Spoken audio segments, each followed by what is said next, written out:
All right. So, excuse me. Here we go.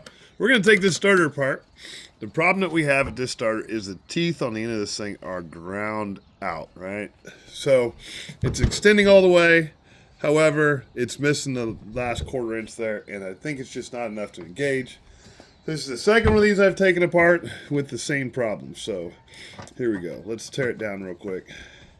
Take a look, see what's on the inside. This should only take a minute. These old starters aren't too hard to get apart. But I cannot get it to engage the flywheel. I can't find damage on the flywheel. This came out of another car.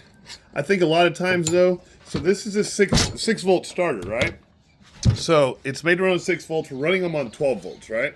So when this was made, it was made for a 6 volt 6 volts and 12 volts, right? And the difference between 6 volts and 12 volts when it comes to these isn't that much of a deal because voltage isn't what damages things, right? It's amperage, right? So amp draw through, an engine that's seized up, anything like that's going to put a lot of amp load on this thing, which is going to put a lot of power to that, what appears to dang near be cast end on there because it's coming apart like that. So I'm going to grab a little pair of pliers here real quick or something, hold on to the end of that. There we go. And all 16ths. We got to square it up back here on this cover. The brushes are inside here, so we need to pull the brushes real quick before we pull the back of this starter apart. So let me get that real quick.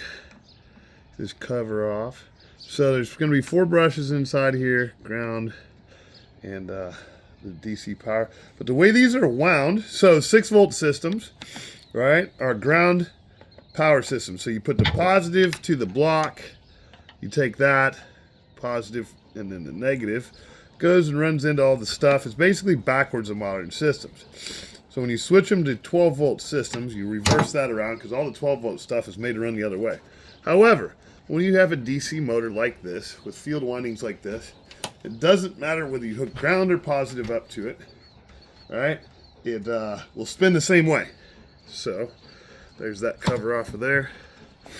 There we go, inside there. Brushes, they're spring loaded in here. This part is actually super simple. We're simply gonna grab a little pick with a hook on it, something like this. I'm gonna go in and I'm gonna grab that spring from the brush. I'm gonna pull it up. I'm gonna pull that brush right on out of there. So there's the brush right there. Do that times 4. 1. So I'll tell you this though, the first time I did this and tried to put these back together, let me tell you what, it probably took me 2 hours to get these brushes back in here because I was trying to put them on while I was sliding on the shaft and all this other stuff. I've never rebuilt one of these old starters before, so kind of had to teach myself how to do it. But here we are. Once you kind of figure it out, it's all pretty simple, right? Oh, that one's got a little, yeah. That was the one on the bottom, so it's got a little oil on there, been leaking down and stuff. So we got those off of there. This back cover should come off. Next, or the whole case. Let's see here. There we go. There's our back cover off. So there's those springs that we're holding those in. And there is what it looks like inside there. I'm gonna get this little top real quick. Get that case busted loose. Nice and gentle. All right. There we go. Whoop. So there's the case off the back of it. It's got all the magnets and stuff in there. Here is the motor itself. So we got 2 more screws. One there, one there. We're going to take those out real quick. And the rest of it should be apart. That's pretty much it. 5 screws. 4 motor bushings, whatever they are. Brushes. 4 motor brushes. Alright.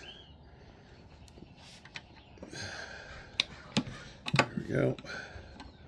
Just finish this up. Alright, so now the fun part. I know exactly what the 48 looked like inside. This is out of the 49, and that looks a little bit different, but it'll be interesting to see between the 2 years. Boom. It is different. So this one has 1, 2, 3, right? So those 3 right there. The 48 has 4 of them. Every one I've bought online has been this 3 one. So the good news now is that we might actually have a starter that we can swap out with a new part. That's what we're hoping for. So I'm going to go ahead and tear this the rest of the way down, but if you notice, it's about 5 minutes it took to take this thing apart. It was two bolts and a wire inside the car, so that was another 5 minutes. So at 10 minutes, I have this completely torn apart. Welcome to 1948.